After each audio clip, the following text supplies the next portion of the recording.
भगवते वासुदेवाय नमः। ओम नमो भगवते वासुदेवाय नमः। हरे रामा हरे कृष्णा। आप सबका मेरे channel positive vibes with Ruhi में आप सबका स्वागत है। और हम कार्तिक महात्म की कथा जो हम रोज़ पढ़ रहे हैं वही आप सबके लिए, आप सबके साथ मिलकर पाठ करने के लिए आई हूँ। आज मैं अयोध्या नगरी से कार्तिक महात्म की कथा पढ़ रही हूँ। बहुत ही पवित्र नगरी और धन्य हो गए हमारे जो हमने पवित्र नगरी में हमने देखा। तो आप सबको भी एक बार ज़रूर श्री राम जी के दर्शन करने और अयोध्या नगरी में ज़रूर आना चाहिए। तो चले चौथा अध्याय कार्तिक महात्म का शुरू करते हैं अयोध्या नगरी से।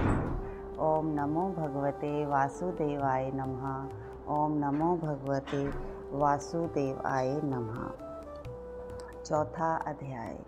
माता शारदा की कृपा लिखूं भाव अनमोल, कार्तिक महात्म का कहूँ चौथा अध्याय खोल। नारद जी बोले, ऐसा कहकर भगवान विष्णु ने मछली का रूप धारण किया और विंध्याचल पर्वत पर तप कर रहे महर्षि कश्यप की अंजलि के जल में जा पहुँचे। महर्षि कश्यप ने दया करके मछली को अपने कमंडल में रख लिया। जब मछली ने बड़ा रूप धारण किया तो उन्होंने उसे कुएं में डलवा दिया। जब वह कुएं में भी ना समा सकी तो उन्होंने उसे तालाब में डलवा दिया। जब वह तालाब में भी ना आ सकी तो उन्होंने उसे समुद्र में डलवा दिया। वह वहाँ भी बढ़ने लगी। फिर उस मत्स्य रूपी नारायण ने उस शंखासुर को मार डाला। तत्पश्चात शंखासुर को हाथ में लेकर बद्री वन में आ पहुँचे। बद्री नारायण में आकर उन्होंने सब ऋषि व महर्षियों को बुलाकर आज्ञा दी कि पानी में इधर उधर फैले हुए वेदों को ढूंढो और उन्हें शीघ्र निकाल कर मेरे पास लाओ। तब तक मैं देवताओं के साथ श्री प्रयागराज में ठहरा हूँ। इसके बाद सब ऋषि महर्षियों ने मिलकर सब बीजों सहित वेद मंत्रों को ढूंढ निकाला। उन वेदों में से जो भाग जिस जिस ऋषि को मिला वह उसी का हो गया। उस भाग में उसी दिन से वह ही ऋषि कहलाए। सब देवों को लेकर ऋषि महर्षि प्रयागराज में आए और उन्होंने वे सारे वेद भगवान विष्णु व ब्रह्मा जी को समर्पित कर दिए। ब्रह्मा जी वेदों को पाकर बड़े प्रसन्न हुए। उन्होंने देवताओं और ऋषियों के साथ अश्वमेघ यज्ञ किया। यज्ञ के अंत में देवता, गंधर्व, यक्ष, नाग भगवान विष्णु को दंडवत करके प्रार्थना करने लगे। देवताओं ने कहा, हे देव, हे जगन्नाथ, हे प्रभु, हमारी प्रार्थना सुनिए। हम लोगों के हर्ष का समय है, इसलिए आप हमें वरदान दीजिए। नष्ट हुए वेद पुनः श्री ब्रह्मा जी को प्राप्त हो गए हैं। हे लक्ष्मीपते, आपकी अनुकंपा से हम सब देवताओं को यज्ञ का भाग मिला है। ये स्थान आपके प्रसाद से आज पृथ्वी भर में सर्व प्रधान पुण्यों को बढ़ाने वाला, मुक्ति तथा भक्ति को प्रदान करने वाला हो। ब्रह्म हत्या आदि पापों का नाश करने वाला, परम पवित्र और अक्षय फल देने वाला हो। ये वरदान हमें दीजिए।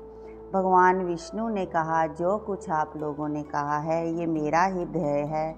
जैसा आप लोगों ने कहा है, अब ये स्थान आज से ब्रह्म क्षेत्र के नाम से जाना जाएगा। इस स्थान पर गंगा जी व सूर्य पुत्री यमुना जी का संगम होगा।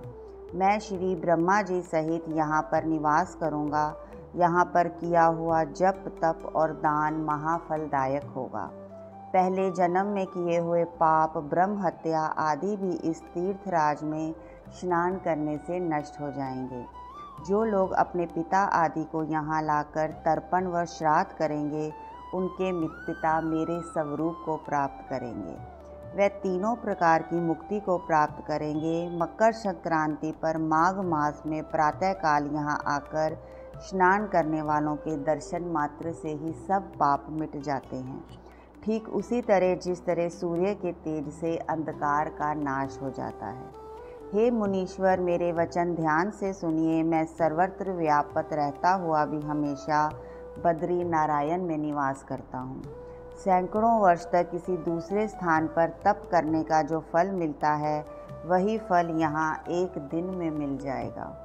जो मनुष्य मेरे इस स्थान बद्री का आश्रम का दर्शन करेंगे वे जीवन मुक्त हो जाएंगे और उनके समस्त पाप नष्ट हो जाएंगे। सूत जी बोले, ऐसा कहकर भगवान विष्णु अंतर्ध्यान हो गए और देवतागण भी अपने अंशों को वहीं छोड़कर चले गए। जो मनुष्य इस कथा को श्रद्धा पूर्वक कहता, पढ़ता और सुनता है वह श्री प्रयागराज व बद्रिका आश्रम जाने व स्नान करने का समान फल प्राप्त करता है।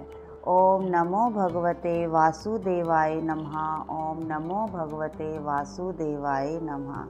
हरे रामा